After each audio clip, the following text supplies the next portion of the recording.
Bienvenue sur les nouvelles filles de la campagne. Les filles que vous allez rencontrer sont arrivées il y a quelques mois, quelques années. D'autres sont natives du territoire, ce qui ne les a pas empêchées d'aller explorer d'autres lieux. En les rencontrant, ce fut une évidence, c'étaient elles mes nouvelles héroïnes. Elles étaient dans l'hôtellerie, dans le soin, dans l'enseignement. Maintenant, leurs journées sont rythmées différemment. Alors, soit par les animaux, les marchés de producteurs, la météo. Elles ont eu le courage de tout remettre en question en changeant de vie, en changeant de métier, en mettant plus de sens dans leur quotidien. Je suis Sandrine et dans ce podcast, je vais vous partager nos conversations qui, je l'espère, vous feront réfléchir, vous feront plaisir, sourire et peut-être vous donneront envie de sauter le pas ou pas. Ensemble, on vous parlera de ce que leur procure ce changement de territoire, de vie et de métier. Les nouvelles filles de la campagne ont 25 ans, 50 ans, peu importe. Ce qu'elles ont en commun, c'est une sacrée volonté. Elles ont du courage, elles sont passionnées, passionnantes et certainement un peu inconscientes. Aujourd'hui, je suis avec Wendy. Alors, il faut que je vous raconte quelque chose, parce que j'ai envie de tout vous dire ici dans ce podcast. Donc, avec Wendy, on s'est rencontrés maintenant il y a quelques années, puisqu'on est arrivés à peu près en même temps sur le territoire. Enfin, je ne vais pas tout vous raconter à sa place. Et avec Wendy, l'été dernier, on s'est dit, en tout cas, Wendy, c'est une nouvelle fille de la campagne, donc on va enregistrer un podcast, avec à la même période que Lisa, Lucille, etc. Et en fait, comme Wendy s'était installée il y a peu de temps, on s'est dit, avec Wendy, j'aime bien dire Wendy, on s'est dit avec Wendy que peut-être c'était trop tôt pour publier le podcast, l'enregistrement qu'on avait fait ensemble, parce qu'elle n'avait pas encore complètement démarré son installation, elle n'avait pas démarré les marchés. Et on s'est dit, on se retrouve dans quelques mois. Et dans quelques mois, c'est aujourd'hui.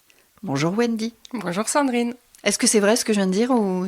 Oui. Tu confirmes ? Oui, je confirme. Tu confirmes, hein, oui. On avait commencé à enregistrer ensemble, et puis finalement on s'est dit, mais il va manquer un peu de matière parce que tu vas pas pouvoir nous raconter tes aventures sur les marchés. C'est ça, oui.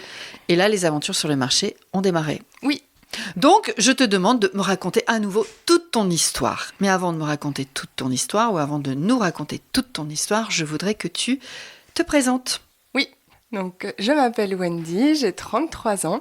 Je suis en couple avec Laurent depuis maintenant 11 ans. On s'est mariés là tout récemment. On a ensemble une petite fille qui s'appelle Abigail et qui a 4 ans. On vient de Belgique. Et là, tu vis ? En Dordogne.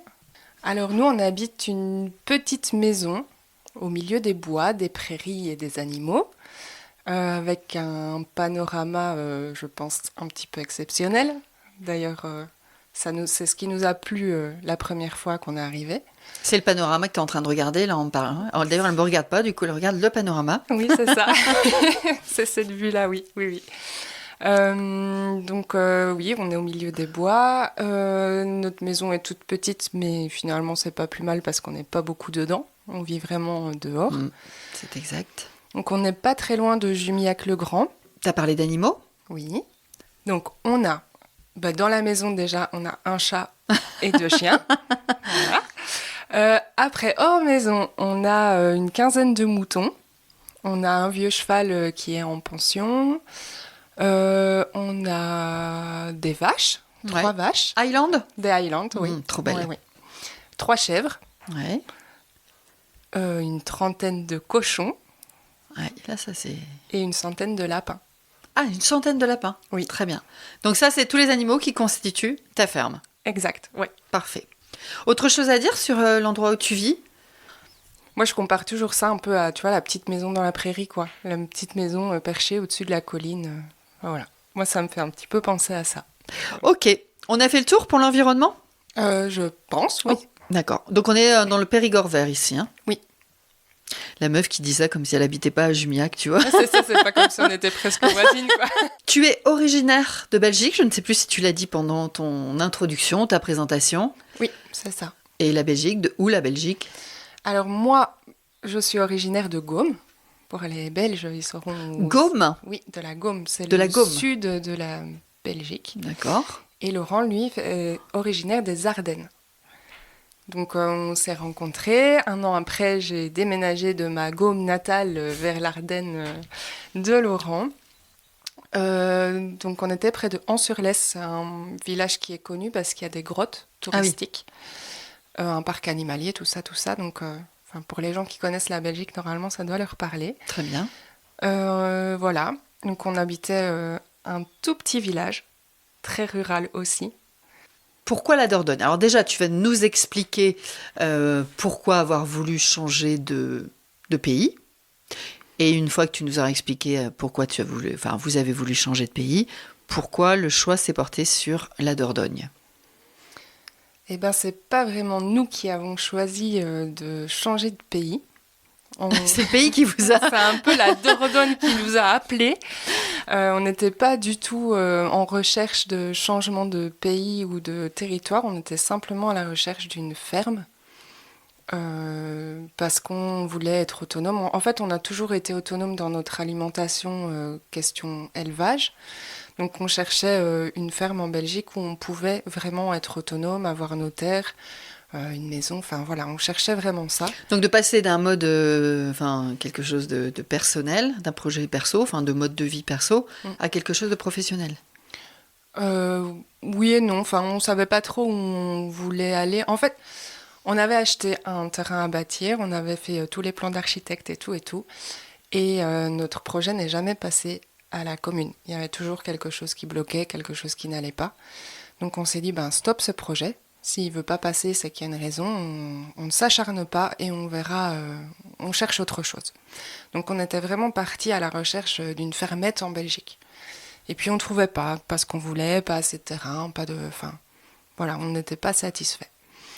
Et nos voisins de l'époque, donc, Chris et Youp, qui eux étaient en recherche de déménagement dans le Périgord vert, ont visité plein de biens et finalement ils ont acheté un manège parce que eux sont dans l'élevage de chevaux islandais. Donc le terrain qu'ils ont acheté leur correspondait très bien et en visitant Montardi, donc ici, maintenant, chez nous. D'accord, donc eux, ils étaient venus ici, finalement, pour leur propre acquisition. C'est ça. Eux, ça ne leur correspondait pas tout à fait. Ils nous ont dit, allez visiter Montardi, on pense vraiment que ça vous correspond. Mais ils savaient que vous vouliez... Oui. Donc oui, ils savaient que vous vouliez plus ou moins changer de mode de vie, etc. Oui. Mais pas forcément venir en France. Ah non, pas du tout. Mais ils se sont dit, tiens, cet endroit, c'est pour vous. Oui. Ok. Qu'est-ce qu'on fait, quoi? C'est à 750 km de chez nous. On va aller voir. Oui, encore, t'es légère, non, 750 km? Ouais, peut-être 800, je sais pas. Bon, en tout cas, c'est pas à la porte à côté. Non. Et puis, on se dit, on va aller voir. Parce qu'on a envie de pouvoir explorer d'autres pistes, quoi. Donc, on a fait en un week-end l'aller-retour. Et quand on est vraiment arrivé sur les lieux, en fait, waouh, c'était chez nous, quoi. Est-ce que c'était possible de partir en France à cette époque-là? Ou c'était pas du tout envisageable ou... C'était pas quelque chose d'impossible. Moi, je travaillais dans une pépinière fruits et légumes. Tu t'étais plus enseignante déjà à ce moment-là? Non, oui. En fait, je trouvais que des petites missions de remplacement à gauche, à droite. Et puis, oui, on avait quand même ce projet d'acheter quelque chose. Donc, à un moment, on avait besoin de stabilité. Et cette stabilité, j'ai été la chercher dans un autre emploi, en fait, simplement. Oui. Donc, je suis devenue vendeuse en fruits et légumes et pépinières. Oui. Là, j'ai eu un CDI par la suite, ce qui nous a permis d'acheter ici. Et puis, entre-temps, je suis un petit peu tombée enceinte d'Abigail. donc, arrêt de travail après, parce que c'était une grossesse à risque. Donc là, tu es en Belgique, hein? Je suis toujours en Belgique, ouais. Ce sont vos voisins, vos anciens voisins, en fait, qui vous permettent de découvrir ce lieu. 2017, on visite. On tombe amoureux des lieux, on se dit, on a envie d'y aller. Ok. Entre-temps, je pense qu'on revient une fois visiter, passer une nuit dans la maison. Ouais. Voir les alentours aussi, peut-être. Oui, si ça nous correspondait.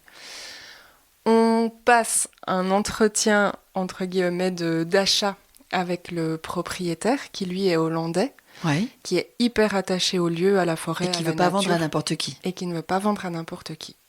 Il ne veut pas que la forêt soit rasée pour y mettre un camping, par exemple. C'est impensable pour lui. Donc là, on met tout en place. On vend notre maison, on va vivre dans notre gîte. Ouais, parce qu'il faut dire que donc ça c'est 2017 et Oui. que vous avez acheté en 2019. Oui. Donc ce qui est intéressant de savoir, c'est entre 2017 et 2019, ok, ce monsieur ne veut pas vendre à n'importe qui. Il veut que ce soit un projet qui lui tient à cœur, en tout cas qui respecte le lieu dans lequel il vivait avant. Et vous, pendant ces 2 ans, comment vous construisez ce projet? Et comment vous arrivez à tenir ce monsieur, enfin parce qu'il y aurait pu y avoir une autre famille avec un projet similaire, et puis s'ils achetaient tout de suite, ils achetaient tout de suite. Enfin, tu vois ce que je veux dire? Oui, oui, je vois. Alors vas-y, explique-nous un peu comment t'as fait. Qu'est-ce qu'on a fait? On a déjà calculé, voir si on avait les fonds ou pas pour ne pas se mettre dedans, parce que c'est quand même important financièrement de savoir vivre. Donc nous en Belgique, on avait une maison et un gîte. Donc on a vendu notre maison, on a été vivre dans notre gîte. Tu avais changé de boulot, tu avais un boulot plus stable aussi, tu nous as dit. D'accord, donc ça fait partie, on va dire, de la stratégie pour venir à ton projet. Mais et comment tu tiens ce monsieur pendant 2 ans en lui disant on construit notre projet, on arrive?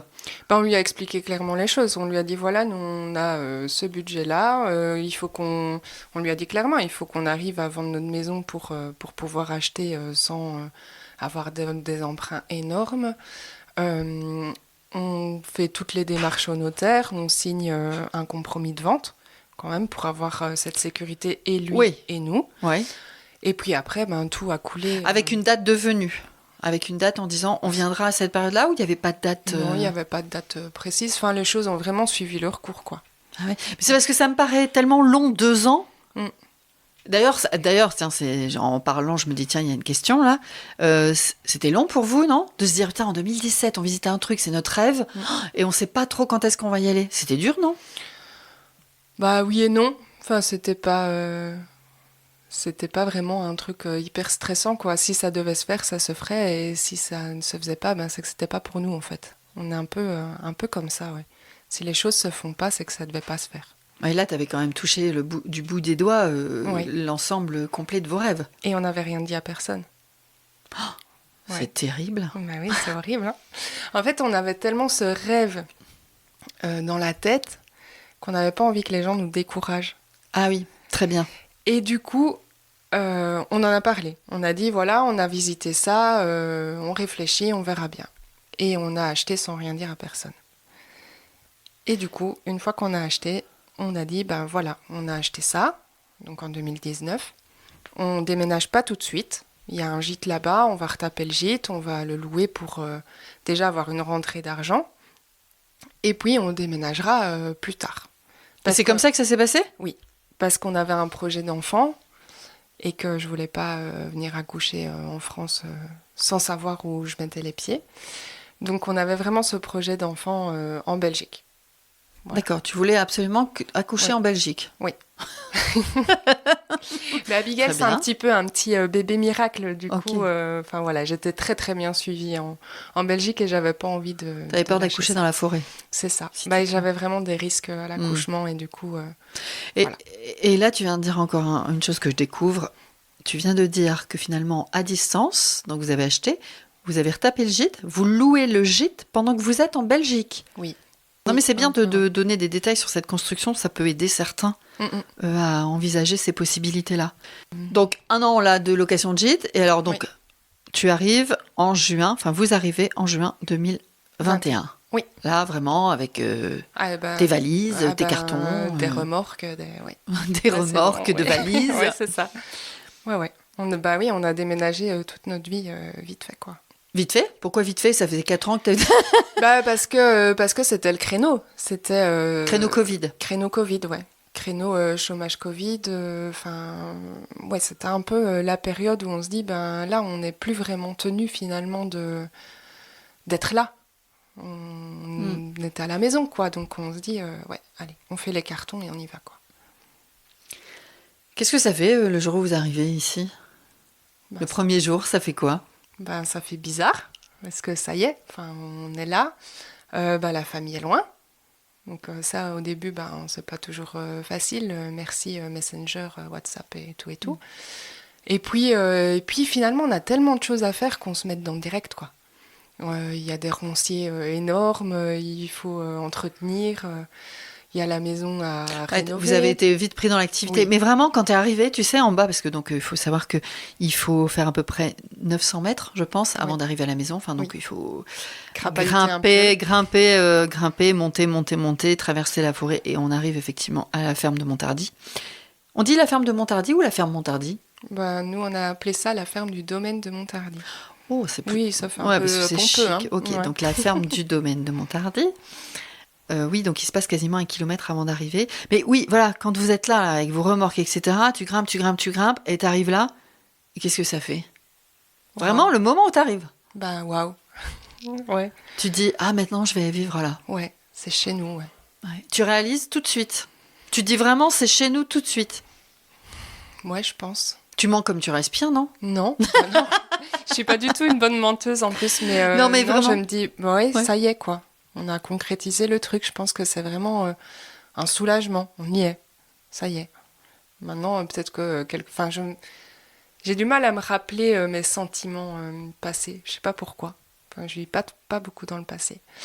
Et du coup, ouais, je pense que peut-être qu'on a eu un moment de creux en se disant « Oh là là, qu'est-ce qu'on a fait La maison est en ruine. » Enfin, tu vois, il y a certainement eu ces passages-là. Hein, il y en aura encore, mais là, je pense que ouais, on était heureux d'arriver. Ouais. Est-ce que tu penses que toutes les nouvelles filles de la campagne, ou les autres, hein, les hommes, les femmes qui font ces changements de vie comme ça, est-ce qu'ils ont tous à un moment donné un espèce de down où ils se disent « Oh, qu'est-ce que j'ai fait ?» Peut-être, ouais. Enfin, nous, on l'a eu, en tout cas. De se dire, oh là là là là, mon Dieu, mais c'est énorme à entretenir à deux. Parce qu'il faut savoir qu'il y a quand même 59 hectares de propriété. Ouais, j'allais te demander justement pour que les gens se rendent compte. Ouais. Il y a à peu près 45 hectares de bois qui n'ont plus été nettoyés depuis la tempête de 99. Donc, il y a un peu de taf, quoi. Vraiment. Et oui, on se dit qu'à deux, avec en plus Abigail qui avait 1 an, donc c'était un peu chaud. Je ne veux pas dire inconscient, mais ouais, il y avait vraiment beaucoup de travail, ouais. Est-ce que, j'ai toujours cette question, est-ce que le départ, le changement de vie a suscité des questions auprès de votre entourage ? Alors, tu y as un petit peu répondu tout à l'heure, puisque tu as dit que finalement vous avez quand même gardé secret longtemps le projet. Oui. Vous avez annoncé la couleur quand vous aviez acheté la propriété, le domaine de Montardy. Et alors, qu'est-ce qui s'est passé ? Ça a été un petit peu compliqué quand même, parce que en plus on avait un enfant, donc les grands-parents se disent mon Dieu, on verra pas beaucoup notre petite fille. Nous, peut-être un petit peu un sentiment de culpabilité de partir en lâchant tout comme ça, parce que finalement c'est un peu égoïste de partir comme ça à l'aventure. Mais maintenant, quand ils regardent la vie qu'on a, notre petite fille, elle a le smile toute la journée, tous les jours, elle est de bonne humeur, elle a envie d'aller jouer dehors, elle ouvre la porte, elle va dehors. Et je pense que la vie qu'on lui offre là fait que la pilule passe un peu mieux auprès de la famille, quoi. Puis ils voient que c'est une vie qui nous correspond vraiment. Ouais. On est heureux dans ce qu'on fait, oui, on est fatigué parce qu'il y a du boulot, parce qu'il y a plein de choses à faire, mais c'est une bonne fatigue, quoi. On est content, on est vraiment heureux de notre vie ici. Donc ça a été plutôt la cellule familiale proche qui a été un peu bousculée. Oui. Et les amis ? Les amis, on n'en a pas beaucoup, parce qu'on n'est pas des gens qui sortent sociables. Énormément. Oui, en fait, on est des gros cochons. Non, pas des gros cochons, j'aurais dit plutôt des ours. Non, mais des si ronchons. Tu dis Laurent... J'avais compris, des gros cochons. Non, des ronchons. Le Laurent est un gros cochon. Je ne veux pas savoir. Non, okay. C'est pas ça. Non, mais... En fait, les gens qui ont acheté notre maison en Belgique, donc on vivait à côté, finalement, on a... Ah, parce que vous étiez dans le gîte ? Oui, donc on a vendu notre maison à des jeunes, et nous, on vivait dans le gîte, donc finalement, on était voisins, on était super copains. Finalement, tu vois, on avait vraiment tissé des liens avec eux, mais on savait qu'on allait partir, quoi. Donc là, ça a été un petit peu compliqué, mais ils sont venus nous rendre visite au gîte, par exemple, tu vois. Les gens qui vraiment ont envie de nous revoir ou de tisser des liens, même à distance, ils viennent, en fait. Est-ce que ça aurait pu remettre en... D'ailleurs, quand il y a eu ces doutes ou ces peurs de la part de votre famille proche, est-ce que ça aurait pu remettre en question votre décision ? Ça aurait pu, oui, si on en avait parlé avant d'avoir acheté, je pense que oui, ça aurait joué sur notre décision, oui. Et c'est pour ça qu'on s'est dit avec Laurent, ok, on a annoncé le truc qu'on avait visité. Maintenant, si on veut acheter, on achète et on dit rien à personne. Non, mais c'était vraiment le but. On n'avait pas envie que les gens mettent des bâtons dans les roues. On avait envie de tester. En fait, de vraiment tester le fait de partir et de vivre. Et on se dit, finalement, si on se plante, tant pis. On revend, on revient. Enfin, voilà. Au début, c'était vraiment... on a envie d'essayer, ouais. D'essayer quoi ? D'essayer cette vie au vert. De vivre comme on en avait envie, en fait. Je sais pas. Moi, j'ai l'impression un peu que le lieu nous a appelés. C'est con, hein, de dire ça comme ça, mais on n'aurait jamais trouvé ça. Si on avait cherché, on n'aurait pas cherché spécialement ça. Et là, ouais, j'ai vraiment l'impression que c'était le lieu qui nous était destiné, en fait. Et puis que tes voisins, en plus, te disent c'est pour vous. Incroyable. Ouais. Si on parle de la vie en ruralité, pour toi, ça veut dire quoi ? Moi, c'est la vie que j'ai toujours eue, en fait. Tu vois, chez mes parents, c'était un petit village.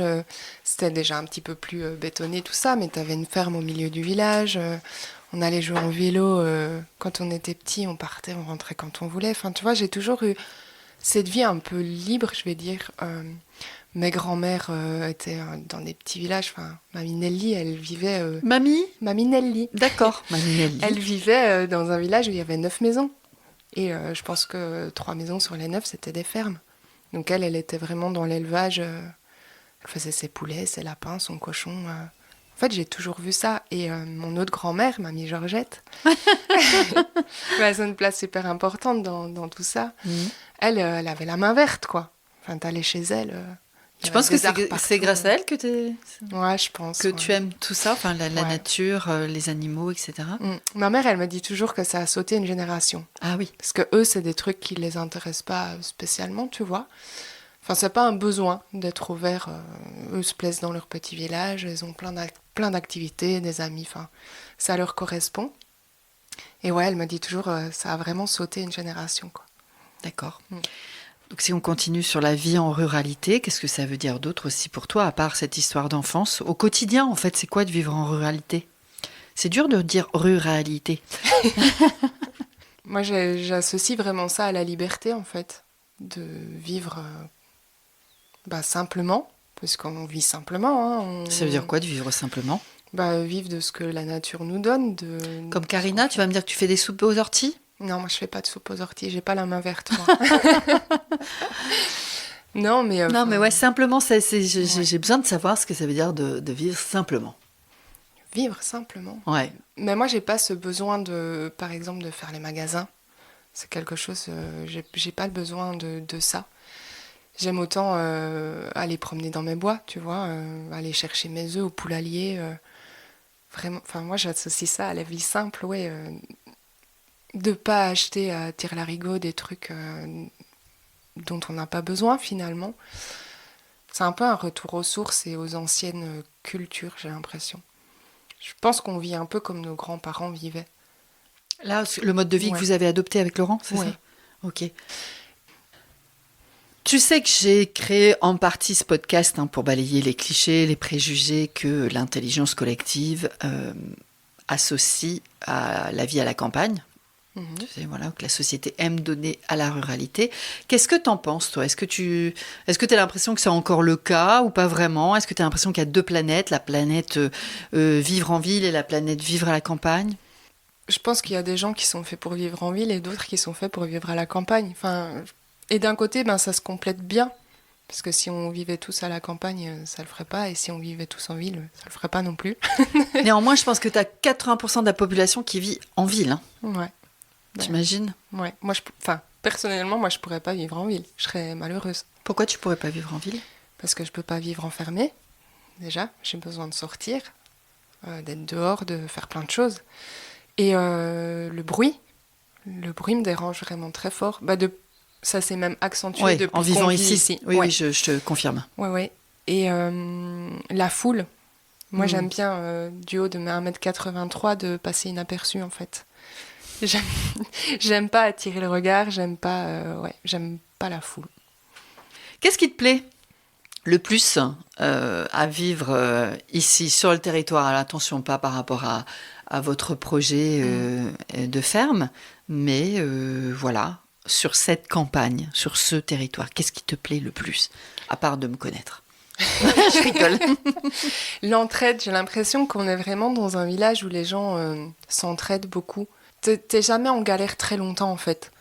T'appelles un tel qui va dire « Ah oui, attends, moi j'ai un contact qui peut t'aider. » J'ai l'impression vraiment que les gens sont hyper solidaires, qui te laisseront pas galérer parce que... juste pour le plaisir, quoi, tu vois.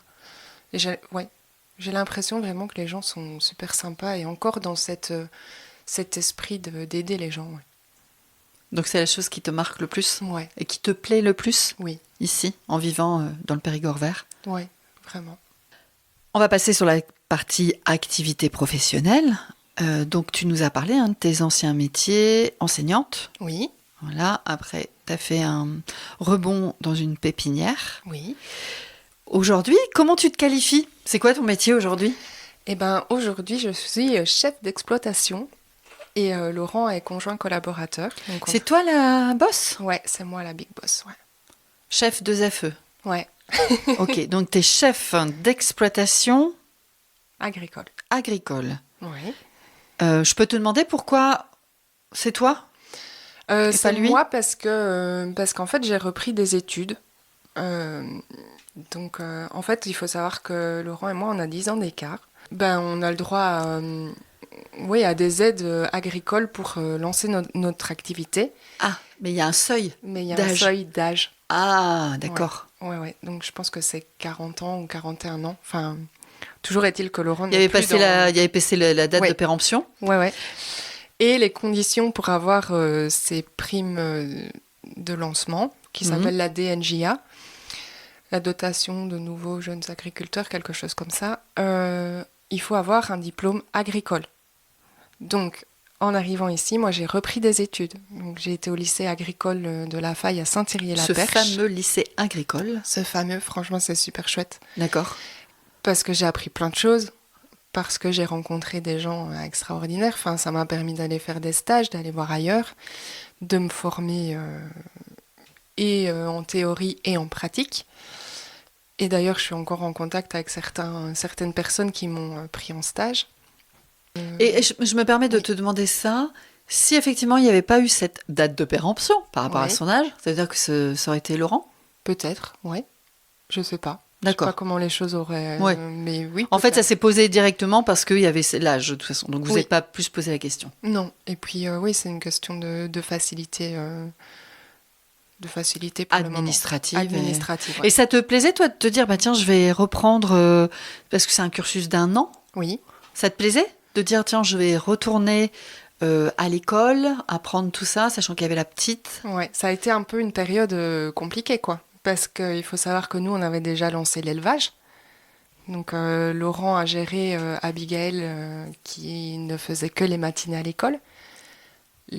Soigner les animaux, enfin, voilà, il a vraiment géré cette période-là comme un chef, quoi. D'accord. Et moi, pendant ce temps-là, ben, j'allais à l'école. Le soir, ben, il fallait que je m'occupe d'Abigail. Il fallait que je fasse... parce qu'on a des évaluations, donc il fallait vraiment que je bosse pour l'école aussi. Donc ouais, ça a été un peu un an rock'n'roll, quoi. Donc, tu es chef d'exploitation agricole. Oui.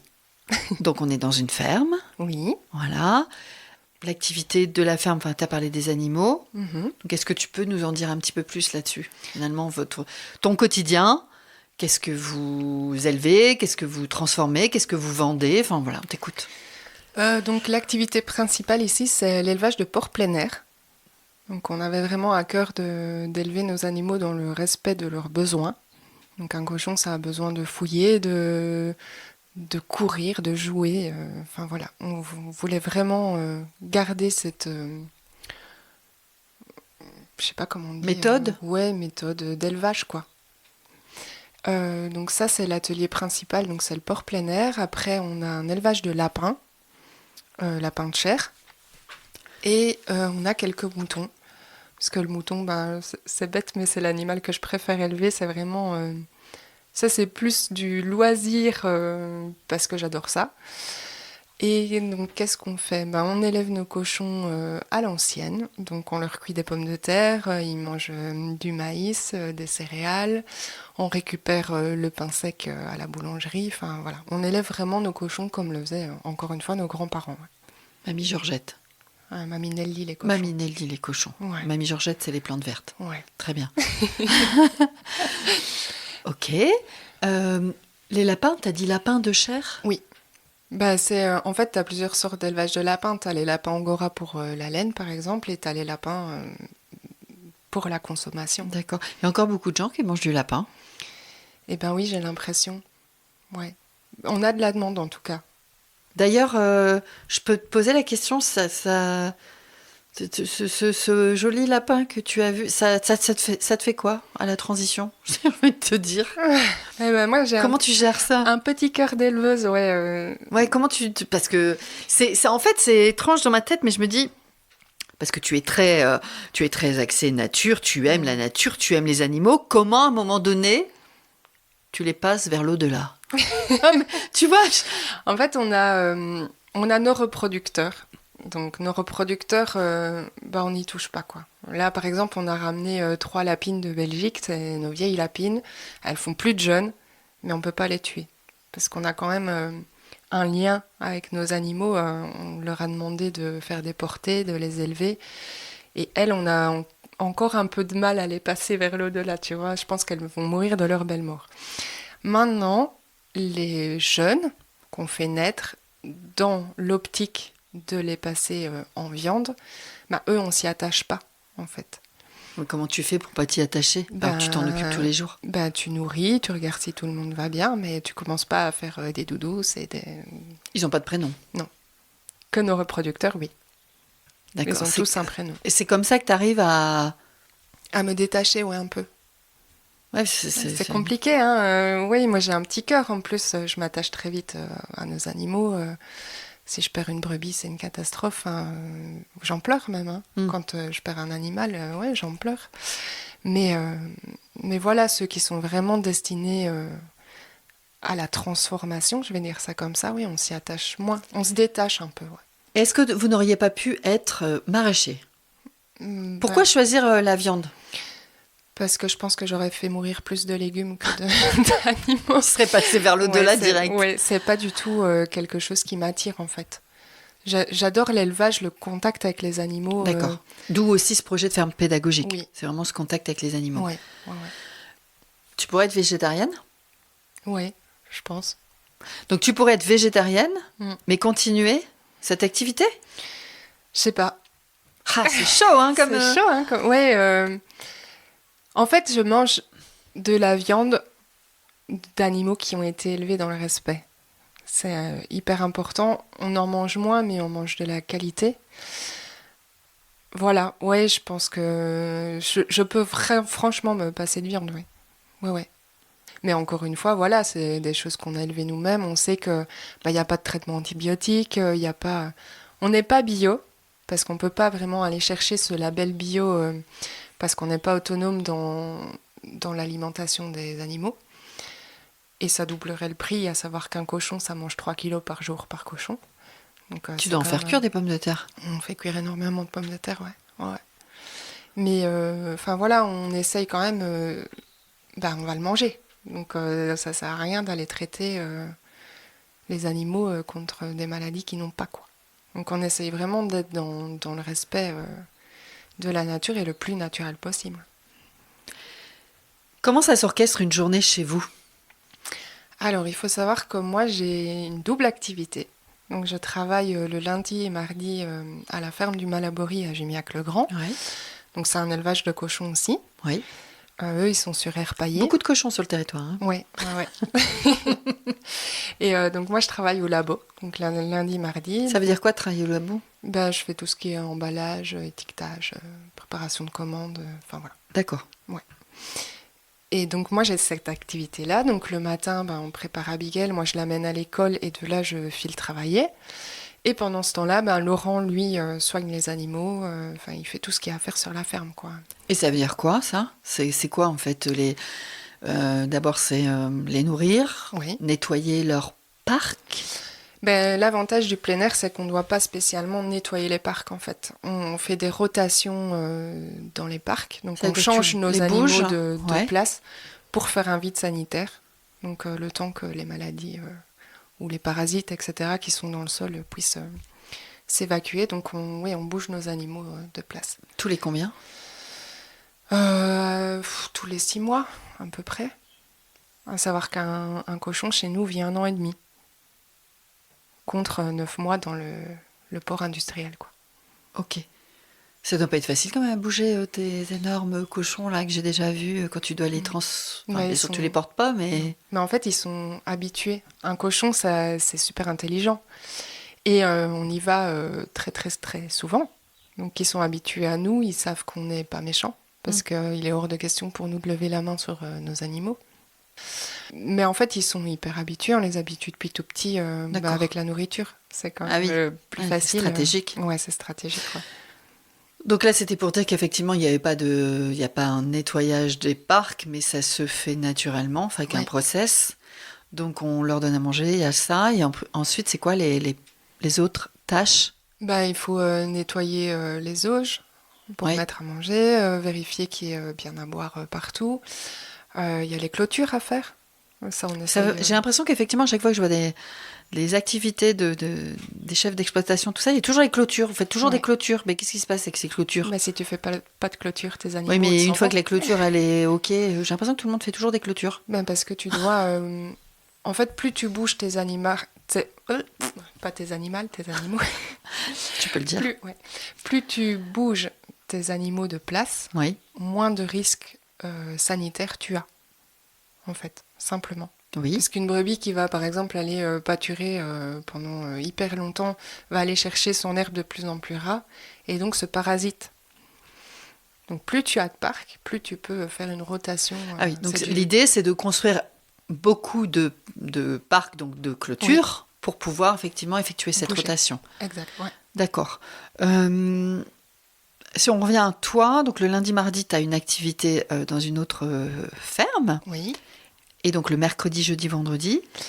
Mercredi matin, j'ai le marché à Jumiac-le-Grand. Ah, ça y est, elle va nous parler des marchés. Donc maintenant, ça y est, tu as commencé les marchés. Donc tu nous parleras un peu plus précisément de ce que ça implique, les marchés. Mais donc, tu as l'activité des marchés. Mm-hmm. Et ensuite, dans ton quotidien de ces autres journées, est-ce que vous avez chacun des rôles attribués ou pas forcément? Vous faites les choses à deux? Comment ça se passe? On aime bien de faire les choses à deux. En général, on travaille bien ensemble, on s'arrange bien. Maintenant, quand Laurent, parfois, il en a marre de soigner parce que tous les matins, il fait la même chose, je prends un peu le relais. Soigner, ça veut dire nourrir? Nourrir, oui. D'accord. Ouais. On dit soigner parce que on nourrit, mais on observe en fait nos animaux. Et tu prends soin? Oui. En fait, par l'observation de tes animaux, quand tu mets à manger, c'est là que tu détectes s'il y a un problème ou pas. Parce qu'en général, un animal qui ne vient pas manger, c'est un animal qui a un problème. D'accord. Donc c'est là que tu dois intervenir le plus vite possible pour sauver ton animal, en fait. Ok. Donc, plus tu connais tes animaux, plus tu vois dans leur comportement s'il y a quelque chose qui cloche ou pas. Donc ça te facilite un peu les choses pour la suite, quoi. Donc soigner les animaux. Et après, on essaye à savoir qu'on fait nos piquets, nous-mêmes pour faire nos clôtures. Donc il y a des jours où on va au bois, il y a des jours où... Ça veut dire que vous allez chercher du bois dans votre propre forêt, vous coupez, taillez, travaillez le bois pour faire des piquets. Oui, on prend en général les arbres qui sont morts sur pied. Ouais. Donc comme ça, il y a du nettoyage qui se fait et par la même occasion, une transformation intelligente et une régénération de la forêt. Et on a un plan de gestion de la forêt. On a fait faire un plan de gestion de la forêt, donc par un organisme qui s'y connaît. Et ça veut dire quoi? En fait, il nous aide, entre guillemets, à entretenir notre forêt pour ne pas la laisser mourir. Donc on a des coupes obligatoires, donc par exemple d'arbres qui ont fini, le cycle mûrs, de quoi. leur vie. On appelle ça un arbre mûr. D'accord. Donc on peut couper ces arbres mûrs pour que de nouveaux arbres viennent prendre la place en fait. Et il y a tout un dossier de gestion par parcelle pour nos 45 hectares de bois. Tu as des experts ou des expertes qui viennent pour analyser et te donner finalement des conseils. Des conseils, ouais. D'accord. D'autres tâches dont tu as envie de nous parler qui sont importantes dans ton métier ? Y a tout ce qui est soins, déjà les vermifuges. Ah oui, c'est vrai. Oui. Y a une fois par an les prophylaxies. Il y a les prophylaxies sur les cochons, sur les moutons. Tu peux préciser ce que c'est les prophylaxies? Prophylaxie, c'est une prise de sang obligatoire chaque année pour détecter les maladies dans les élevages. En fait, et par animaux, je sais plus te dire quelle maladie par animaux, mais t'en as pas pour tout le monde, ouais. Ok. Puis il y a les parties contention, justement de. Donc, contention, c'est le fait de bouger les animaux et de. Il y a des parcs de contention, donc des parcs prévus avec des couloirs, des choses comme ça, pour faciliter la manipulation de tes animaux. T'en connais des trucs, hein ? J'ai fait des études. Hein. Bah ouais.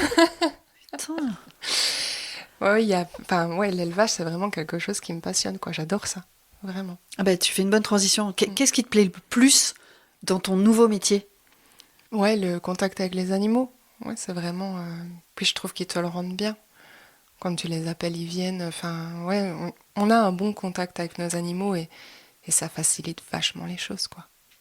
Dans justement, c'est par la contention ou de devoir leur faire une prise de sang, dans le fait de devoir s'occuper d'eux, certaines choses, ça rend la chose plus facile parce que tu as un bon rapport avec les animaux. Ouais. Le plein air, en fait, est compliqué pour ça.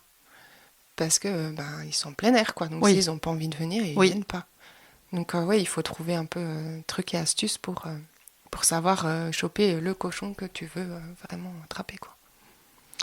Et ce que tu n'aimes pas, ou ce que tu aimes le moins plutôt ? La paperasse, les papiers. Bah oui, non mais c'est vrai que tu dis quelque chose d'intéressant parce qu'on aurait tendance à parler que des choses à l'extérieur, des choses de la ferme, mais une ferme ça implique aussi plein d'autres choses sous-jacentes comme l'administratif. Mm-hmm. Ça t'aime pas ? C'est pas que j'aime pas, mais je suis pas une fille qui adore rester devant son ordinateur par exemple, j'ai l'impression que c'est du temps perdu. Je sais pas, c'est vraiment l'aspect qui m'intéresse le moins. Maintenant, c'est nécessaire. J'aime pas, mais je le fais, je sais le faire. J'ai la compétence pour le faire. Mais c'est... Entre le moment où vous êtes arrivé, où vous avez démarré l'activité, donc au moment où finalement on a commencé à se côtoyer, se rencontrer, etc. Et aujourd'hui, tu as l'impression d'avoir grandi, évolué. Comment tu te sens ? Ouais, j'ai l'impression d'avoir appris plein de choses et d'être vraiment... c'est mon métier, quoi. Donc, j'ai besoin de connaître, de savoir comment agir, c'est un métier à part entière, vraiment. On n'arrive pas là sans connaître un minimum sur les animaux. Ce serait quoi d'ailleurs, le conseil que tu pourrais donner à des hommes et des femmes qui auraient envie de réaliser le même rêve que vous ? Qu'est-ce que tu pourrais leur dire par rapport à ça ? De pas avoir peur d'aller voir ce qui se passe dans les fermes aux alentours, d'aller chercher le savoir et le savoir-faire des gens qui ont toutes ces compétences. Par exemple, moi j'ai été faire un stage chez Philippe Soira, qui a 1300 moutons. Ah oui, à la Violette ? Ouais. Philippe, il a 1300 moutons. Alors tu sais, t'arrives là, tu dis « Oh, la vache, ça va être un élevage, un truc intensif, machin. » Mais en fait, pas du tout. Philippe, c'est un éleveur au grand cœur, vraiment. Il travaille avec sa femme Sylvie et leur fils Samuel va bientôt rejoindre l'aventure, donc il fait ses études aussi. Trop bien. Donc c'est vraiment un élevage hyper familial, quoi. Et donc j'ai été en stage chez eux, un stage pendant la tonte, en plus, tu vois, le truc... Donc j'ai été tondre les moutons avec eux, donc il m'a montré comment les attraper.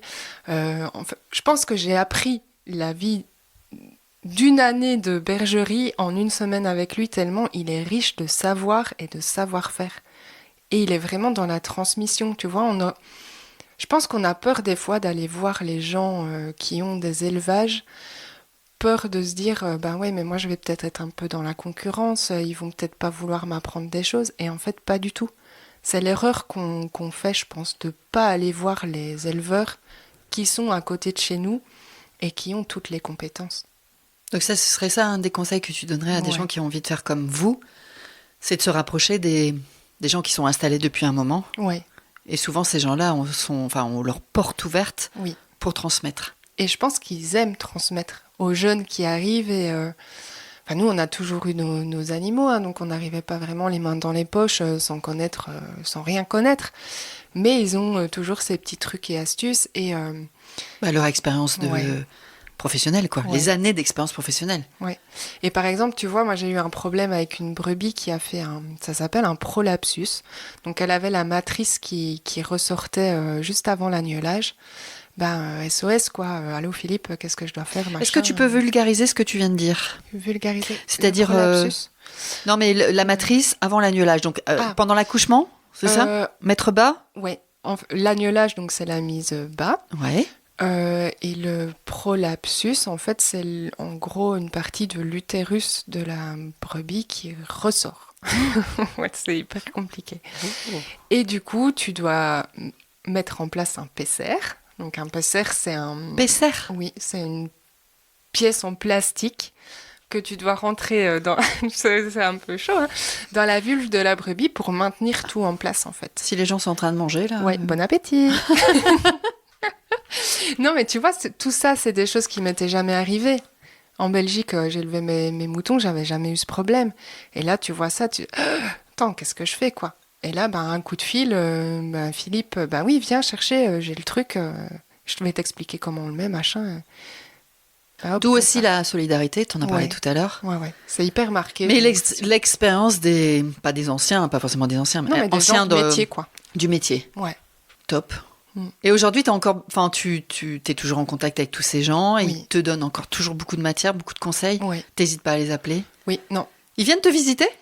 Ils n'ont pas vraiment le temps. Hein. Ouais. Mais oui, quand on a le temps. Là, par exemple, cette année, je retourne à la tonte parce que c'est un moment super convivial et puis il a besoin d'aide. Et inversement, quand on a besoin d'aide, il est là pour nous. Donc tu as envie d'être là pour les gens qui t'aident, quoi. Ok. Bon, un petit coucou à Philippe, alors. Ouais, petit coucou. On passe au marché ? Oui. Donc, je sais qu'il y a quelques mois, quelques mois maintenant, tu avais ce désir de faire les marchés, donc de vendre vos propres produits. Oui. Eh en fait, nous, on amène nos porcs à l'abattoir. De là, il y a Jérôme Garon de Saint-Saul-la-Coussière, qui lui a un labo de transfo, qui va rechercher nos animaux, donc en carcasse, et qui les transforme dans son labo. Donc là, pour le moment, on est parti sur... c'est un boucher. C'est un boucher. Ouais. Charcutier. Boucher, charcutier. Oui. Donc il nous transforme les lapins et les porcs. On est parti au départ sur des bocaux, des conserves, parce qu'on n'est pas équipé en remorque frigo. C'est quand même pas donné. Je pense que c'est 5-6 000 euros, quelque chose. C'est un peu ce qu'a Lucille sur les marchés ? C'est ça, une remorque frigo ? Non, ça c'est une vitrine de marché. Donc ça j'ai déjà. Ouais. Ce qui nous manque vraiment, c'est une remorque pour aller rechercher nos colis de viande. Ah d'accord, donc un camion comme un camion réfrigéré ? Ouais, c'est ça. Mais pas le véhicule, vraiment la remorque. Oui, juste en remorque. Oui. Donc ça s'achète, ça coûte cher, j'imagine. Oui, entre 5 et 6 000 euros, je pense. Ok. Et là, pour le moment, on n'a pas les fonds. Ouais. Parce qu'on privilégie le bien-être de nos animaux avant. T'as pas à te justifier. Voilà. T'inquiète pas. Et du coup, on a envie de lancer une cagnotte participative sur Mimosa pour justement pouvoir aller chercher cette remorque frigo qui nous débloquerait vachement les choses, quoi. Bon, c'est parfait. Alors toutes les personnes qui vont nous entendre, et on mettra les liens dans le podcast pour que tous les auditeurs et auditrices participent à la cagnotte. Moi, c'est trop cool. Voilà. Allez, Merci. attention. Autant qu'on en profite. Donc maintenant, tu fais les marchés. Enfin, vous faites les marchés. Je pense que Laurent t'accompagne. Ça t'a fait quoi de faire ton premier marché ? C'est vraiment la concrétisation de tout ce qu'on avait mis en place. Ça concrétise vraiment le projet, quoi. Ça y est. On y est, on peut vendre, on partage avec les gens notre élevage. Parce que le but un peu d'arriver ici, c'est de permettre aux gens qui n'ont pas le savoir-faire ou la place pour élever leurs animaux de manger de la qualité en fait. Voilà, le but premier c'était ça. Et alors, quand tu as installé ta table, que tu as mis tes produits, ton premier client ou ta première cliente, c'est qui? Tu le sais? Tu t'en souviens? Ah non, je sais même pas. Ah, t'aurais dû prendre une photo. Oui, c'est vrai. Tu te souviens pas? Non, je me souviens pas. C'est quelqu'un que je connais pas du tout. Bah, c'était chez Olivier et David, donc je sais Ah pas. oui, c'est vrai, c'est le Je premier sais marché, pas. c'est le premier, le marché Ouais. chez Olivier et David.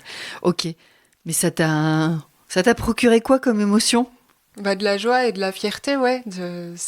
Ouais, de la fierté, je pense, d'avoir réussi ce projet qui nous a pris tant de temps et d'énergie. Ouais, de la fierté. Et Laurent aussi? Ouais. Le soir, vous avez bu un coup, j'espère. Je sais même pas si on a bu un coup. On n'est pas des fêtards, nous. Ah, dis-moi champagne. Moi, j'aurais ouvert 3 caisses de champagne. 3 caisses Bah attends, au moins ça. minimum, ouais. Une terrine vendue, une bouteille de consommé. Non, je plaisante, mais bon, en tout cas, vous étiez heureux, fiers, Ouais, j'imagine. fier d'y être arrivé, ouais. C'est compliqué de s'installer sur un marché, enfin d'avoir sa place sur un marché? Là, ce qui facilite les choses, c'est que je connais déjà tous les exposants. Oui, les Donc, nouvelles filles de la campagne. Les nouvelles filles de la campagne, en l'occurrence, ouais. Donc, bah, t'arrives déjà en terrain un peu préconnu, donc t'as moins d'appréhension. Mhm. Mais ouais, il faut le temps aussi que les gens aient envie de t'approcher, aient envie de venir voir ce que tu fais, d'en discuter avec toi. Il y a des gens qui prennent pas le temps, par exemple, de venir voir parce que ils ont l'habitude de faire leur tour au marché et que c'est comme ça, tu vois. Mais je pense Petit qu'il faut à un petit. petit temps, Ouais, un petit petit à temps petit. d'adaptation et d'aller chercher un peu les gens.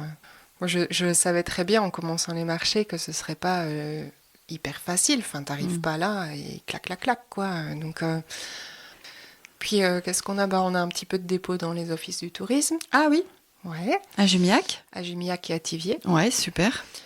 Il faut que je vois aussi avec le lycée agricole, puisqu'ils ont une petite boutique de produits de la ferme. Maintenant, je ne sais pas si je peux avoir ma place ou pas. Il faut que je vois encore avec eux. Qu'est-ce qu'on fait? On va faire les jeudis festifs à Saint-Paul-la-Roche Ah ouais, très bien. en été. Ah oui. Il y a un soir d'ailleurs où on va proposer le repas. Donc ça, c'est encore toute une autre aventure, mais pourquoi pas, finalement, on va essayer et on verra ce que ça donne. Ouais. Et puis bah, les autres jeudis, j'aurai mon petit stand avec mes conserves, mes saucissons. Ah oui, parfait. Ben, c'est cool, hein? Ouais, ça se met en place. Ouais. T'as réussi. Bah pour le moment, oui. Bah ouais, t'as réussi. J'ai une question, tu y réponds ou tu n'y réponds pas. La question financière, puisque effectivement, ça intéresse quand même ou ça interroge. Est-ce que vous vivez de votre activité aujourd'hui? Pour le moment, non. Bah parce qu'on s'est lancé au 25 janvier, qu'il faut qu'on mette les choses en place, etc. C'est pour ça que je travaille sur le côté aussi, pour assurer une stabilité financière quand même. Maintenant, j'ai l'impression qu'on s'en sort pas trop mal. Est-ce que tu as construit un business plan en te disant, voilà, on va réussir en vendant autant avec cet élevage, nanana, nanana. Ouais. On arrive à assurer autant de revenus? Ouais. Bah déjà à l'école, on a construit l'épreuve finale, entre guillemets, est de prouver que ton projet est viable. Donc sur 5 ans, tu dois faire un plan d'exploitation sur 5 ans avec tes projets d'augmentation de cheptel. Donc le cheptel, c'est les animaux reproducteurs. Oui. Donc tu dois prouver qu'au bout de 5 ans, tu arrives à te tirer minimum un SMIC. Et on y arrive. Enfin, sur le papier, on y arrive. Maintenant, il ne faut pas que tu aies de problèmes sanitaires, il ne faut pas que tu aies... Voilà. Donc sur le papier, ça doit passer. Pour le chef d'exploitation Oui. Ou chacun? Nous, on a pris un peu chacun. Maintenant, c'est... Sur papier, vraiment, c'est le chef d'exploitation qui doit se tirer un SMIC au bout de 5 ans. Mais normalement, on doit pouvoir vivre à 2. Ok. Avec ce que vous avez Avec ce prévu. qu'on a prévu. Ouais. La partie, justement, argent, financière, est-ce que c'est quelque chose qui te travaille, qui te tracasse, ou pas du tout? Et comment tu gères ça? Je pense que tu as des périodes où tu es un peu plus stressé que d'autres. Déjà, on gère ça en se disant que si on arrive à payer nos factures et avoir le frigo plein, on est bon, quoi. Maintenant, je suis pas une fille qui adore le shopping. Enfin, tu vois, donc j'ai pas des gros besoins financiers. Donc tant qu'on arrive vraiment à vivre, Ouais, on est cool, quoi. d'accord. Je pense qu'on arrivera toujours à rebondir. On n'est pas figé, et si vraiment la ferme c'est une activité qui est pas viable, on va pas aller s'enterrer, on va pas aller se mettre dedans. Si ça fonctionne pas, ça fonctionne pas. Il faut faire autre chose. D'accord. Bonne transition, puisque j'allais te demander si effectivement, est-ce qu'aujourd'hui vous seriez capable de faire marche arrière? Alors, il y a peut-être deux choses. Il y a marche arrière sur l'activité professionnelle et marche arrière sur votre vie ici sur le territoire. Alors, marche arrière sur la vie ici, le territoire, honnêtement, je pense pas. On est tellement bien ici que je pense pas que je pourrais vraiment quitter ce territoire. Marche arrière sur la vie de la ferme, oui. Si vraiment on se casse la gueule, si ça va pas, il est hors de question et inconcevable pour nous d'avoir des dettes par-dessus la tête et des choses comme ça. Donc vraiment, oui, si ça fonctionne pas, on arrêtera, on reprendra un petit boulot plan-plan et Plan. ouais, petit boulot, même si c'est pas le truc hyper fou. Ouais, c'est pas. Ok. Maintenant, ne plus du tout avoir d'animaux, ça, ouais, c'est inconcevable. Donc, il me faudrait quand même me garder quelques animaux sur la ferme. Oui, tu reviendrais sur un modèle comme vous l'étiez avant, Ouais. finalement. D'autonomie, oui. Mais pas changer de territoire. Non. Tu reviendrais pas en Belgique. Non. Je pense pas. Tu vas être content de ta famille d'entendre Oui. ça. On s'excuse. Dis-moi ce dont tu es la plus fière, la plus heureuse. La plus fière, je pense que c'est de tout ce qu'on a construit avec Laurent à deux, avec un enfant en bas âge. Puis je suis surtout fière de Laurent, qui a clairement porté le projet pendant que je faisais mes études. Ça a été compliqué, ouais. Donc je suis fière de ce qu'on arrive à construire ensemble. Vous entendez pas les violons, là? Et de quoi tu es la plus heureuse? C'est la même chose ou il y a un truc La plus heureuse? Ah, moi, je sais. Vas-y, dis. Je peux te dire? Ouais. Alors, j'aurais envie de répondre à ta place. Ce dont tu es la plus heureuse, c'est peut-être de voir Abigail évoluer dans cet environnement et de la voir avec les animaux, si prévenante, si heureuse, avec le smile, quand elle manipule les animaux, les enfants, j'allais dire les animaux, etc. Est-ce que c'est ça? Ouais. Ah, tu vois? Oui, oui. Je te ouais. T'as bien percé. Ouais, de la voir si heureuse, oui. Elle a une enfance sereine. En fait, elle apprend de la nature, elle apprend des choses qui l'entourent et ouais, je suis heureuse de ça. Ouais. Ouais, super. Est-ce que tu penses que Wendy a changé entre la Wendy qui est en Belgique et la Wendy qui est dans le Périgord? Est-ce que tu penses que voilà, le fait de venir vivre ici, sur un territoire dit rural, d'avoir évolué, grandi? J'ai grandi, j'ai pris beaucoup plus confiance en moi. J'ai jamais vraiment eu confiance en moi, en fait. Et ouais, là, je suis vraiment moi. J'ai l'impression d'être devenue la femme que je devais être. C'est bête, hein, dit comme ça, mais... Bah non, c'est pas bête.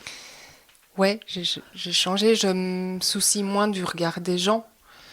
Ouais, des avis des gens aussi, tu vois. Ça m'impacte beaucoup moins. Parce que je sais que la vie que je mène, c'est la vie que j'avais envie de mener. Et ce que pensent les gens, en fait, je m'en fous royalement. Qu'avant, ce que les gens pensaient m'impactait vraiment très fort. Et maintenant, plus du tout. Mais qu'est-ce qui a fait ça? Je sais Qu'est-ce pas. qui a provoqué ça? Je sais pas. Le fait d'être bien dans ma vie, je pense. Simplement, ouais, le fait d'être heureuse de ce que je fais et de où je vis et avec qui je vis et ce qu'on fait, ouais.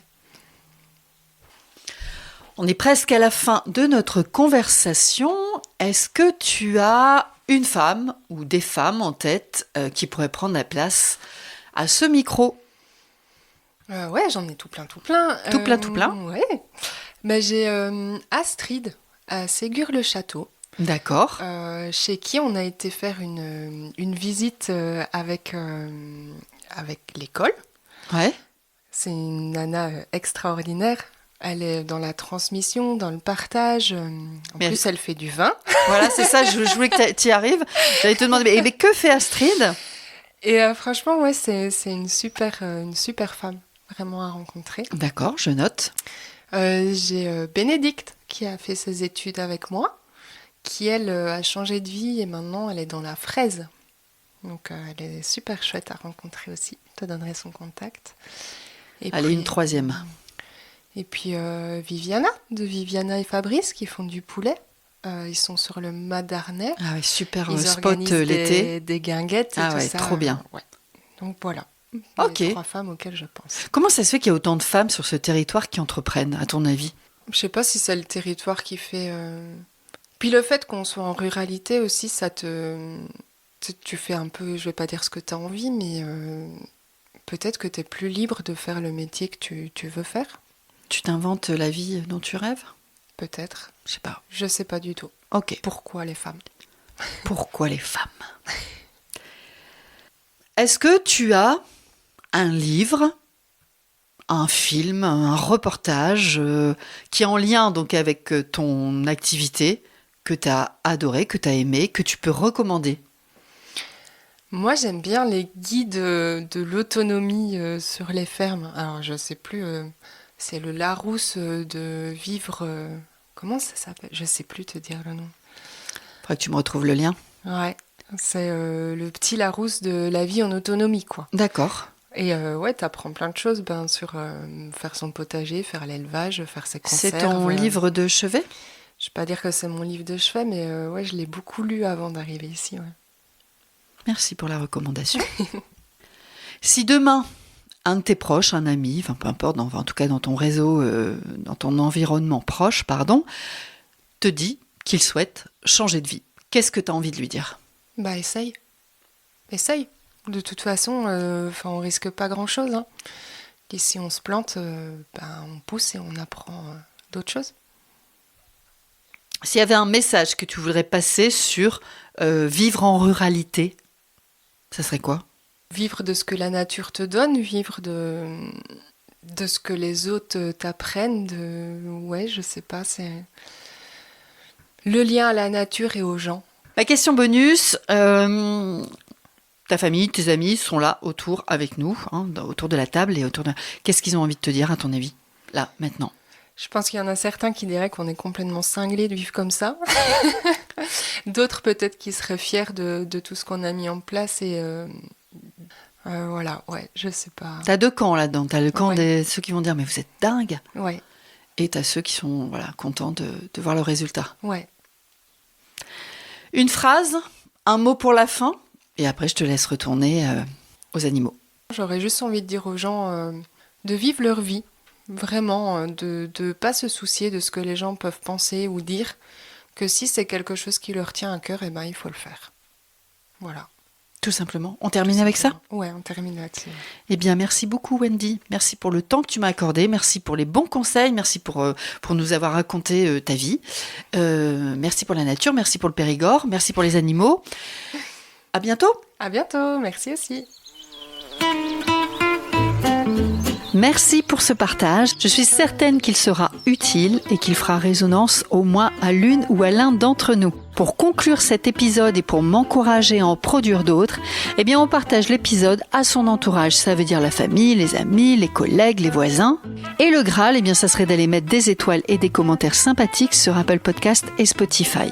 Abonnez-vous à la chaîne de podcast pour être informé puis pour recevoir facilement les nouveaux épisodes. Vous pouvez me retrouver sur les réseaux sociaux des Nouvelles Filles de la Campagne, Instagram, Facebook, LinkedIn, j'en passe et des meilleurs. Et si vous aussi, vous avez des filles en tête, des femmes, des nanas qui pourraient partager leur histoire, n'hésitez pas à me contacter sur lesnouvellesfillesdelacampagne@gmail.com. Si vous avez envie d'échanger avec les Nouvelles Filles de la Campagne, sachez que je mettrai leurs coordonnées dans les descriptifs du podcast. Je vous souhaite une bonne journée, une belle soirée, et je vous dis à bientôt. Merci.